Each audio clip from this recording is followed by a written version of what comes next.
Matryoshka. Et oui, faire naître transforme les êtres, que ce soit la femme qui devient une nouvelle mère, ou même celui qui lui prête main forte, car à bien écouter René Friedman, qui d'ailleurs, si on se permet de faire une petite pause sur son prénom, a un prénom qui résonne, René. Ses naissances ont aussi transformé le médecin engagé qu'il était lorsqu'il avait confondé avec Bernard Kouchner, Médecins sans frontières, en un médecin engagé pour la santé des femmes. Mais tout ça, on l'écoute, n'a été qu'un pur hasard. Je voulais me former à la chirurgie pour la chirurgie des urgences. Et donc j'ai commencé par faire de l'orthopédie, mais c'était pas mon truc, il manquait quelque chose. Donc j'ai continué à vouloir faire chirurgie, et comme on dit dans notre métier, soit vous faites du dur, soit vous faites du mou. Le dur et le mou, c'est quoi? Ben, c'est les os, ouais. Tout ce qui est traumatologie, tout ce qui est problème des membres en particulier. Et puis le mou, ben, c'est le ventre, c'est toute la chirurgie autre. Et vous étiez plutôt dur ou mou? Ben, j'étais d'abord dur parce que je voulais faire les urgences et que c'était les traumatologistes, la chirurgie de guerre et tout ça, c'est ça qui m'attirait. Et pour garder la main, comme il n'y avait plus de poste intéressant en dur, j'ai été en gynécologie. Et là, vous découvrez quoi? Et là, je découvre le Moyen-Âge. C'est-à-dire, on est à Paris, il y a 50 ans, mais vraiment, les femmes souffrent, elles accouchent toutes seules. Ce qui vous a touché, c'était presque une affaire de dignité plus que d'avancée de la science ou... Ah ben là, il n'y avait pas de science. Il n'y avait pas de science. Non. Là, c'est plus... il n'y avait pas de science. On est plus dans un registre d'humanité, en fait. Moi, ce qui me choquait, c'était la situation des femmes qui étaient laissées à elles-mêmes et qui n'étaient pas prises en compte. J'ai téléphoné à Émile Paperny, qui était chef de service à Clamart, et je lui ai dit, est-ce que je peux venir chez vous? Faire quoi, alors? Je voudrais voir de l'obstétrique moderne.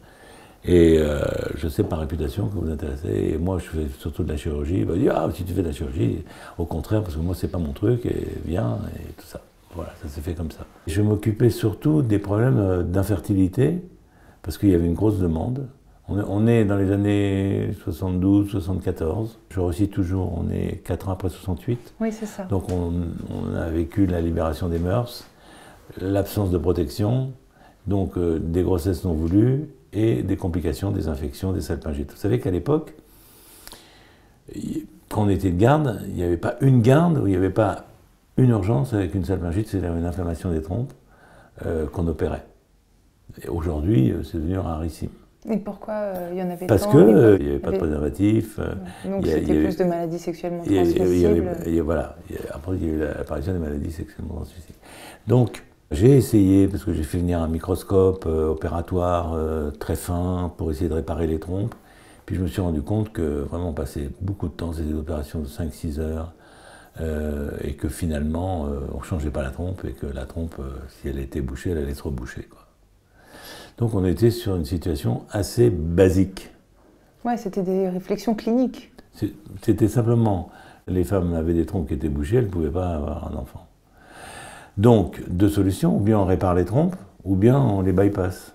Et donc, en 1975, je tombe sur un article dans le Lancet de Bob Edwards, qui raconte la première fécondation in vitro. Simplement, cette première grossesse, elle s'est mise dans la trompe en question, et donc c'était une grossesse extra-utérine, c'est-à-dire que ça n'a pas abouti. Mais quand même, il y a eu une fécondation in vitro. Comment vous vous dites, vous, je peux m'emparer de ce sujet, la fécondation in vitro? Il y a quelque chose où je peux trouver ma place là-dedans?